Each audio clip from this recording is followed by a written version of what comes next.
The bank manager didn't raise her voice. She didn't rush. That was the part that scared me. She closed the folder, folded her hands on top of it, and looked at me the way doctors do right before they say something that changes your life. "Sir," she said quietly, glancing once at the passbook on the table, "you need to sit down." I was already sitting, but my legs felt hollow anyway, like the floor had dropped an inch without warning. Around us, the bank continued as normal, printers humming, a pen clinking onto a counter, someone laughing softly near the lobby coffee station. No alarms, no shouting. Just that sentence hanging between us, heavy and final. All of this because of my father's old passbook. But I'm getting ahead of myself. Let me start at the beginning. My name is Ethan Harlow. I'm 46 years old, and until the week my father died, the most stressful thing in my life was a cracked heat exchanger I couldn't quite source a replacement for. I work in HVAC maintenance, mostly residential, some light commercial. It's honest work, loud work. The kind of job where your knees ache at night and your hands smell like metal and dust no matter how hard you scrub. I live outside Cleveland, Ohio, in a modest 2-bedroom house with siding that's seen better decades. My truck is paid off, but it rattles when I idle at red lights. I'm not poor, but I'm not comfortable either. I fix things for other people for a living, and somehow I've learned to live with a few things as staying broken in my own life. My father, Frank Harlow, was the opposite. He couldn't leave anything broken. Frank was 74 when he passed. A quiet man, solid. He'd spent most of his life as a floor accountant and later a site supervisor at a manufacturing plant that doesn't exist anymore. When the company folded, he didn't complain. He just tightened his belt and kept going. Dad lived simply. Same coat every winter, same black coffee every morning. He had a saying he repeated anytime I rushed a job or tried to eyeball a measurement. Measure twice, he'd say, tapping the side of the tape with his knuckle. Cut once. I didn't realize until much later that he didn't just mean wood. The funeral was on a Thursday, gray sky, cold wind that cut through your jacket no matter how thick it was. My wife, Nicole, organized most of it. She's good at that, list timelines, making sure everything runs efficiently. She believes emotions are something you manage, not something you indulge. The service was short, polite. Everyone said the right things. I stood at the front next to Nicole, nodding when I was supposed to nod, shaking hands when they were extended to me. I remember thinking how strange it was that my father, who had built so many things with his hands, had been reduced to a few sentences read off a card. Afterward, we went back to the house, Dad's house, the one I grew up in. Nicole walked through the rooms with a critical eye, already talking about what should be donated, what might be worth selling. My brother-in-law, Derek, her older brother, showed up late and stayed long enough to mention estate logistics and market timing before disappearing again.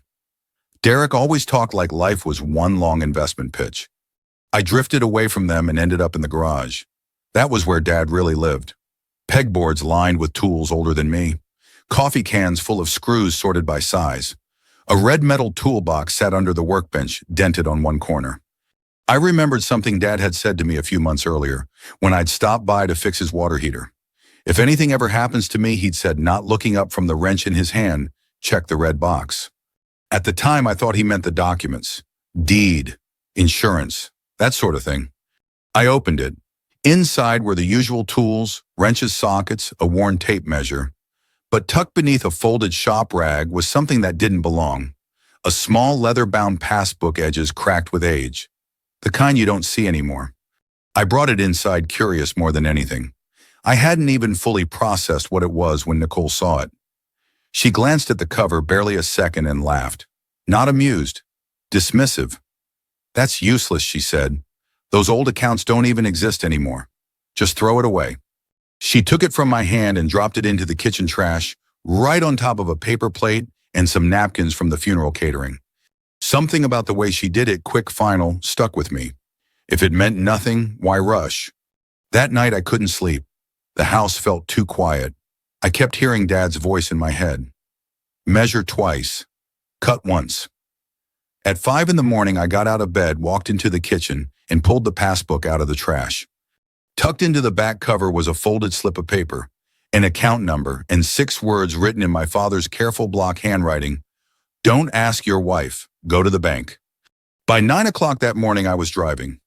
The drive to the bank took just under 2 hours, but it felt longer because I kept replaying that morning in my head. Nicole hadn't noticed the passbook was gone, or if she hadn't said anything yet. The house had been quiet when I left, the kind of quiet that makes you feel like you're sneaking away, even when you're doing nothing wrong. I turned the radio off after 10 minutes. I needed to think. My father wasn't a dramatic man. He didn't leave riddles. He didn't speak in half-truths or jokes that meant something else later. If he wrote, "Don't ask your wife," it wasn't paranoia. It was instruction. And if he told me to go to the bank, it meant there was something there worth seeing with my own eyes.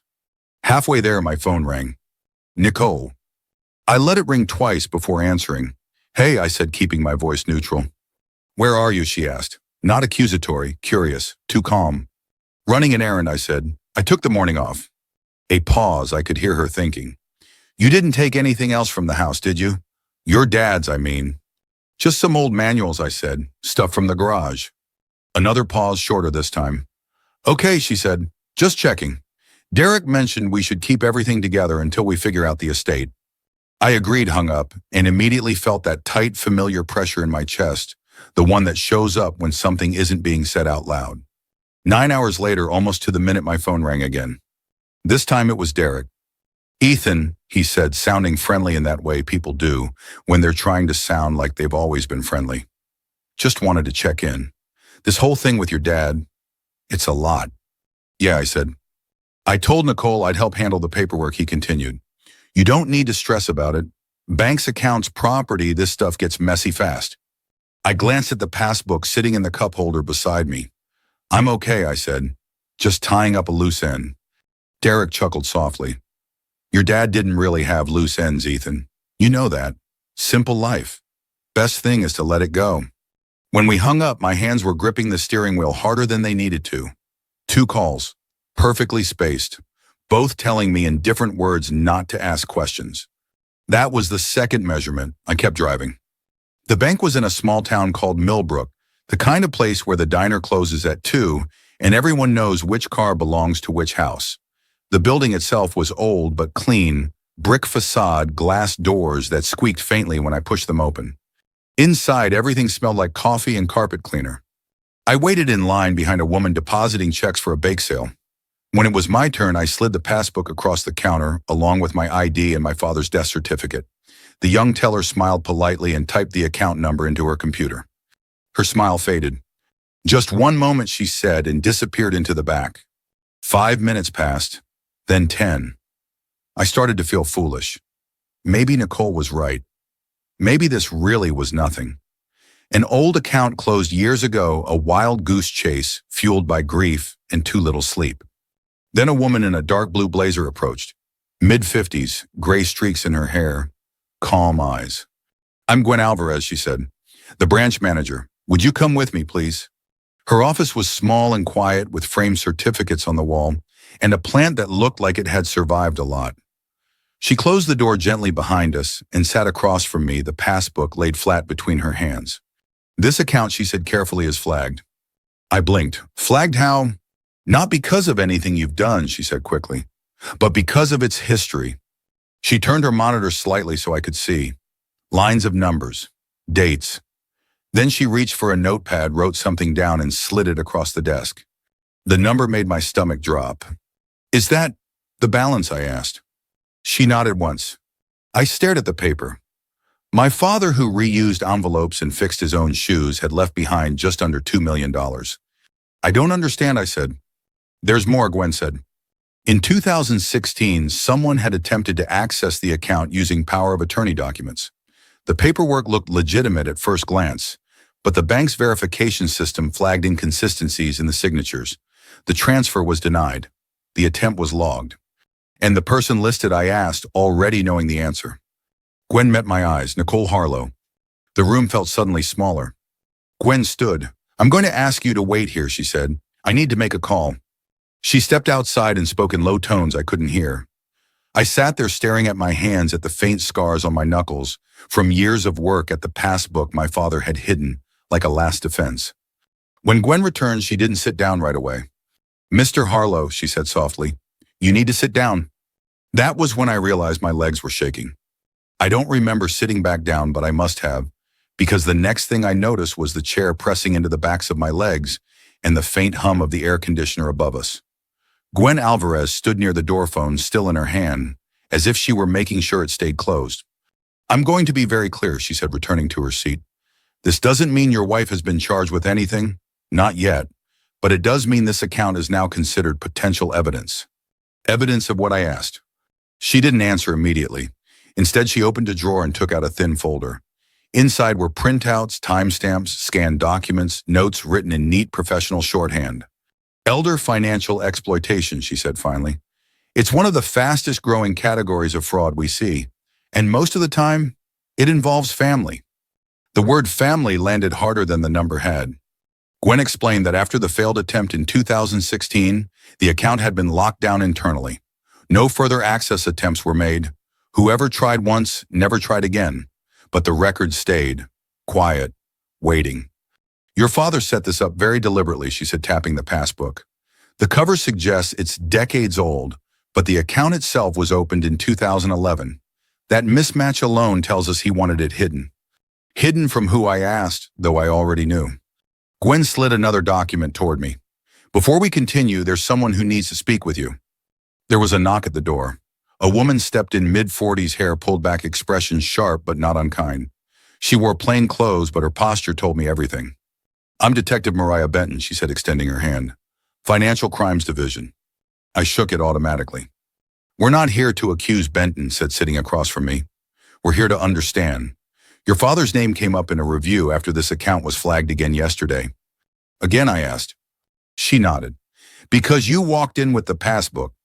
Benton asked questions the way professionals do, calm, specific, patient. "Who handled my father's finances in the last 10 years? Who had access to his mail, his passwords, his checkbook?" As she spoke memories I hadn't paid much attention to started lining up in my head. Nicole insisting she'd take care of the bills when Dad's eyesight got worse. Nicole answering his phone when I called.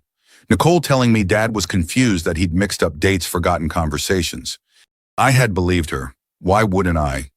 "Did your father ever mention feeling pressured?" Benton asked. I hesitated. Then I remembered the way he'd looked at me months ago in the garage. Not weak, not confused, just careful. "He told me to check the red toolbox," I said quietly, "and not to ask my wife." Benton didn't react. She just nodded like she'd heard this story before.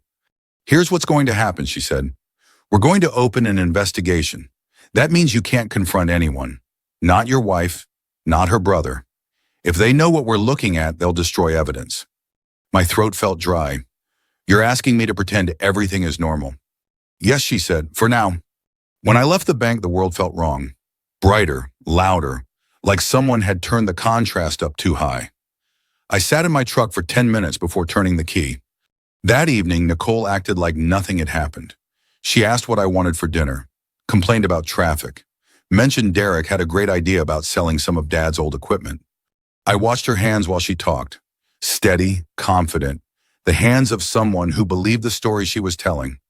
Over the next few days, the calls continued, Derek checking in, Nicole asking small, pointed questions. Where had I gone? Why was I late? Had the bank been busy? I answered carefully, short sentences, no details. At night, I started writing things down, dates, times, exact words. I didn't tell myself why, I just did it. Maybe because my father would have. Measure twice. A week later, Detective Benton called. "We traced some transfers," she said. "They don't come directly from your father's accounts. They move through a shell company first." My stomach tightened. "Whose?" "Your brother-in-law's," she said, "Derek Vaughn." I sat on the edge of the bed staring at the wall. "There's more," Benton added. "We're going to need you to meet with a lawyer your father trusted. His name is Harold Klein. He's been holding something for you." "What kind of something?" I asked. Benton paused. "The kind that explains why your father waited so long." When I hung up, Nicole walked into the room. "You okay?" she asked, studying my face. "You've been quiet lately."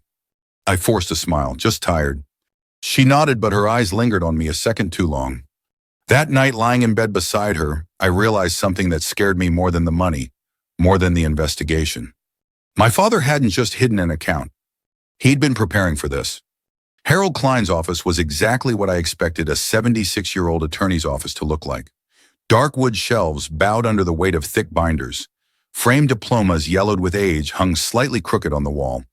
The air smelled faintly of paper leather and old coffee that had been reheated one too many times.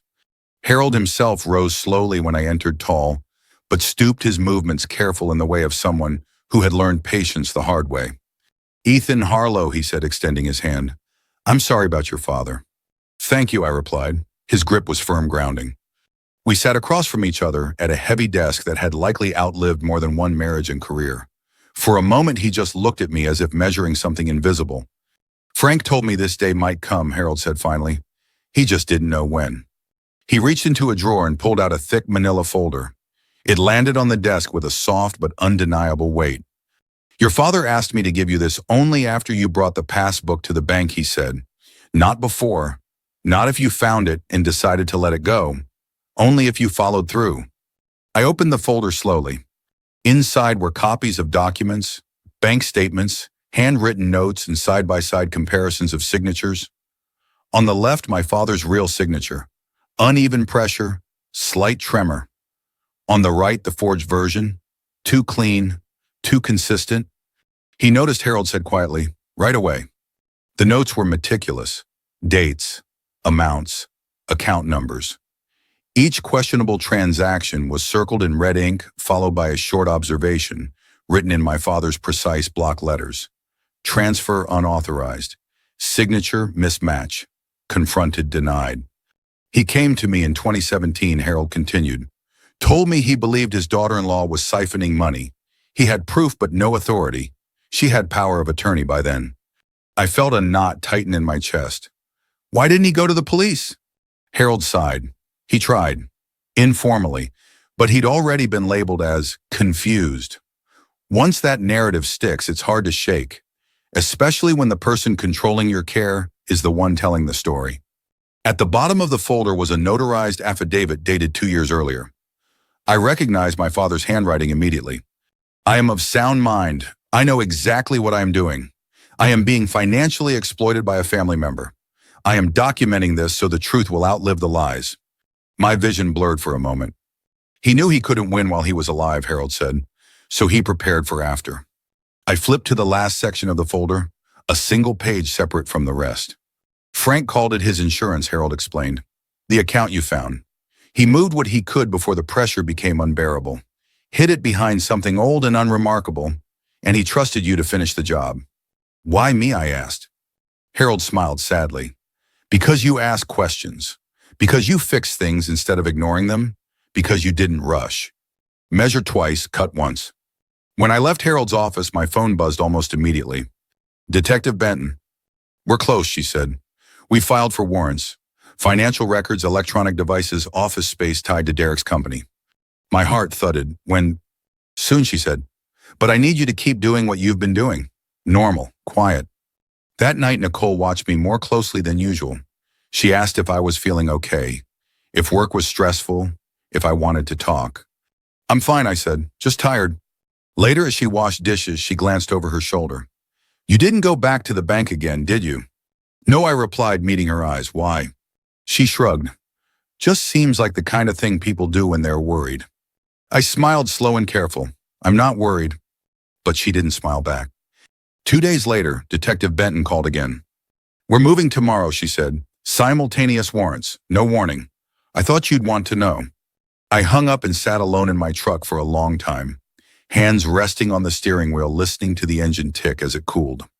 My father had measured every step, documented every cut. He hadn't been weak or confused. He had been patient, and tomorrow his patience was about to pay off. The call came at 6:12 in the morning. Detective Benton didn't waste words. "It's happening today," she said. 7 a.m. sharp, simultaneous warrants. I was already awake. I'd been lying there staring at the ceiling, listening to Nicole's breathing beside me, counting it the way I used to count my father's steps in the garage when I was a kid. Slow, even, controlled. I wondered if she sensed anything, if some instinct was whispering that the ground beneath her was about to give way. "Thank you for telling me," I said. "I won't ask you to be there," Benton replied. "In fact, it's better if you aren't. Just stay available." After we hung up, I slipped out of bed and dressed quietly. The house was dim, early morning blue light leaking through the blinds. I made coffee I didn't drink and sat at the kitchen table with my hands wrapped around the mug, feeling its heat without registering the comfort. At exactly 7, my phone buzzed again. "We're at your residence," Benton said. "Stand by." I stared at the front door, half expecting it to explode inward. Instead, the house stayed still. Nicole was upstairs, probably getting dressed for work, thinking it was just another Tuesday. I wondered what it was like that last moment before the truth arrives when everything still feels normal. I wasn't there when they knocked. Benton told me later. 2 officers, badges visible, calm voices, no shouting. Nicole answered in her robe, coffee cup in hand. She tried the smile first, then confusion, then offense. The practiced layers of a woman who had talked her way out of things her entire life. When the warrant was read, fraud, forgery, elder financial exploitation, the smile vanished. For just a second, her face went blank, like a mask slipping. Across town at the same moment, officers walked into Derek's office. He was in a meeting with 2 clients, mid-sentence, hand raised to emphasize a point about long-term growth. The room went quiet when the badges came out. Derek tried to laugh it off, asked if there had been some mistake, mentioned his attorney. The officers weren't interested. By 8:30, both of them were in custody. I found out sitting in my truck outside a hardware store, watching a man load bags of mulch into his trunk like it was any other morning in America. I didn't feel triumph. I didn't feel relief. I felt tired. That afternoon, Nicole's lawyer called. His voice was smooth, practiced. "Mr. Harlow, my client believes there's been a misunderstanding. These situations can escalate unnecessarily if emotions get involved." I said nothing. "She's prepared to return a portion of the funds," he continued. "We could settle this quietly, avoid the stress of a prolonged investigation." "A portion," I repeated. "Yes," he said quickly. "Given the circumstances, your father's condition, the informal nature of the arrangements." "My father wasn't confused," I said, "and there was nothing informal about forged signatures." Silence on the line. The lawyer cleared his throat. "You should consider what this will do to your family." I thought of my father sitting alone at his kitchen table documenting thefts no one believed. "I already have," I said, and hung up. That night I went back to my father's house. The place felt different now, lighter somehow. I walked through the room, slowly touching the backs of chairs, the edge of the workbench, the red toolbox still sitting where it always had. On the workbench was a yellow legal pad. My father's handwriting filled the top page. "If you're reading this, things have started moving." I sat down hard on the stool. The rest of the page was instructions. Not about money, about patience, about letting systems work, about not seeking revenge, just truth. "Justice isn't loud," he'd written. "It's thorough." 2 days later, Detective Benton called again. "They're talking," she said, "separately, blaming each other. That usually means we're on the right track." "What happens now?" I asked. "Now," she said, "we build the case." As the investigation widened, details surfaced that made my stomach turn. Transfers routed through Derek's shell company disguised as consulting fees. Emails between him and Nicole discussing timing and what Frank remembers. A pattern that stretched back nearly a decade. This hadn't been desperation. It had been a plan. When I finally saw Nicole again, it was through a glass partition at the detention center. She looked smaller, tired, angry. "You did this," she said flatly into the phone. "No," I replied, "you did." She stared at me like she didn't recognize the man on the other side. Maybe she didn't. Maybe the version of me that stayed quiet and trusted her was gone. As I left, I realized something else. This wasn't the end. It was just the moment the lies stopped running. The courtroom was colder than I expected. Not physically, though the air conditioning hummed with institutional indifference, but emotionally. Everything about it felt designed to drain color from people.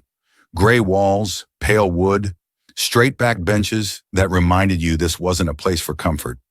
I sat in the second row, hands folded, watching my life get translated into exhibits and evidence. Nicole entered, first flanked by her attorney. She wore a navy blazer. I recognized the one she saved for meetings where she needed to look reasonable. Composed. Wronged.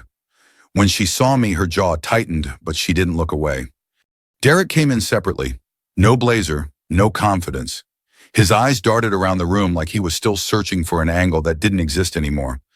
The prosecutor laid it out methodically, not dramatically. That was the most unsettling part. There were no raised voices, no moral speeches, just timelines, documents, numbers. In 2012, Frank Harlow granted limited power of attorney for medical coordination only. In 2014, additional documents appeared broadening financial control. In 2016, the forged signatures. In 2017 through 2021, incremental transfers routed through shell accounts. Each point landed like a measured tap of a hammer. The bank's forensic analyst testified next. She explained how signature pressure works, how muscle memory leaves traces no forger can fully replicate. On the screen behind her, my father's real signature appeared beside the fake one. "You see this hesitation," she said, pointing. "This is human. This is age. This is real."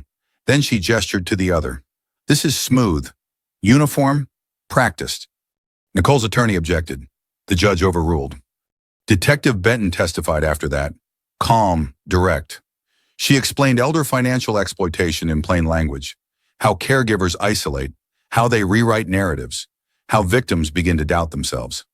"These cases don't start with theft," she said. "They start with control." When Derek's shell company came up, Vaughn Consulting LLC, the room shifted. Emails were read aloud. Phrases like, "move it before he notices and he's not tracking dates anymore," echoed against the walls. Derek stared at the table. Nicole stared straight ahead. Then Harold Klein took the stand. He held my father's affidavit like it was something fragile. "Frank Harlow was of sound mind," Harold said firmly. "He was frightened. He was isolated, but he was not confused." The judge listened carefully, took notes, asked questions that cut through the noise. When it was over, when both sides had rested, the room felt hollow, like everyone had already reached the same conclusion and was just waiting for it to be spoken out loud. Sentencing came 3 weeks later. Nicole stood when her name was called. Her attorney argued for leniency, stress, miscommunication, good intentions gone wrong. The judge's response was quiet and devastating. "This was not an accident," he said. "This was sustained deception. 7 years in federal prison, restitution ordered, assets seized." Derek's sentence followed. 3 years, no deal, no reduction. The shell company made that impossible. When the gavel came down, I felt nothing, no surge of victory, no relief, just a strange sense of finality, like a door closing softly behind me. Outside the courthouse, Detective Benton found me near the steps. "Your father would be proud," she said. "I wish he didn't have to be," I replied. A week later, Harold called. "There's one more thing," he said. "Frank asked me to give it to you after everything was resolved." I met him at his office again. Same desk, same smell of old paper. He slid a sealed envelope across to me. My name was written on it in my father's careful handwriting. I didn't open it right away. Harold waited, respectful, silent. When I finally did, the paper inside was thin folded once. "Ethan, if you're reading this, then the truth did what it always does. It waited. I'm sorry I couldn't stop this while I was alive, but I knew you would finish it. Don't let this harden you. Use what's left to build something honest. Measure twice, cut once." I folded the letter and held it against my chest longer than I meant to. That night, I sat alone in my truck parked outside my house and realized something important. Justice had been served, but healing was still my responsibility. 6 months after the sentencing, my life looked quiet from the outside.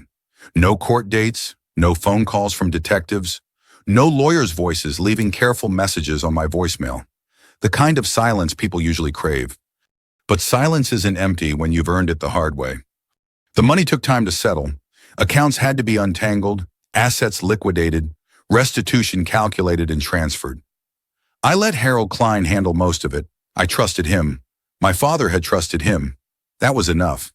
When the final numbers came through, I didn't feel rich. I felt steady. For the first time in years, there was no weight pressing against my chest when I opened my mailbox or checked my balance. I paid off my truck, cleared the mortgage, set aside what I needed to live without fear. And then I did something my father would have understood. I built something useful. Not flashy, not impressive to people like Derek, just honest. I bought a small corner property downtown, a narrow storefront with big windows and a cracked concrete floor. It used to be a print shop. Now it's a repair space. Part workshop, part classroom. I fix appliances people can't afford to replace. I teach basic maintenance on weekends, how to change filters, how to listen to a machine before it breaks. On the back wall above the main workbench, I hung my father's tape measure. The old one. The metal edge worn smooth from decades of use. Next to it framed simply his words. Measure twice, cut once. People ask about it sometimes. I just tell them it belonged to someone who believed in doing things carefully. Nicole writes letters from prison, long ones.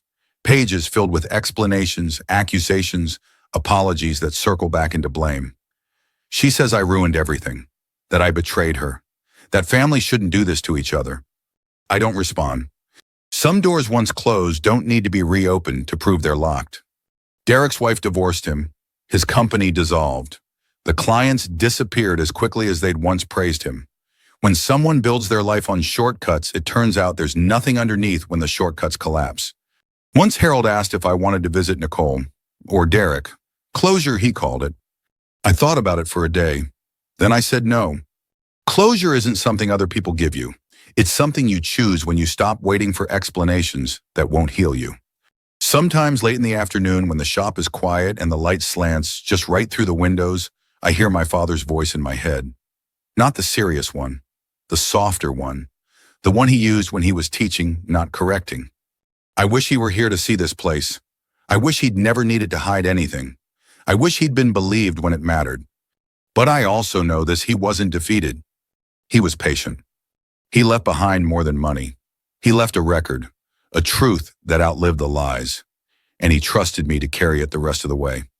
If you're listening to this and something feels familiar, if you've ever been told you were imagining things, that you were overreacting, that it was better not to ask questions, I hope you hear this part clearly. Pay attention to what doesn't make sense. Write things down. Trust patterns, not promises. The truth doesn't rush, it waits. Thank you for staying with me through this story. I know it wasn't easy, but some journeys matter precisely because they're uncomfortable. If you want to share your thoughts, I'd love to hear them. Tell me what stood out to you or where you're listening from. We have many more stories like this to tell, stories about patience, resilience, and the quiet moments when everything finally becomes clear. If you don't want to miss them, please consider subscribing. Let's keep walking this road together.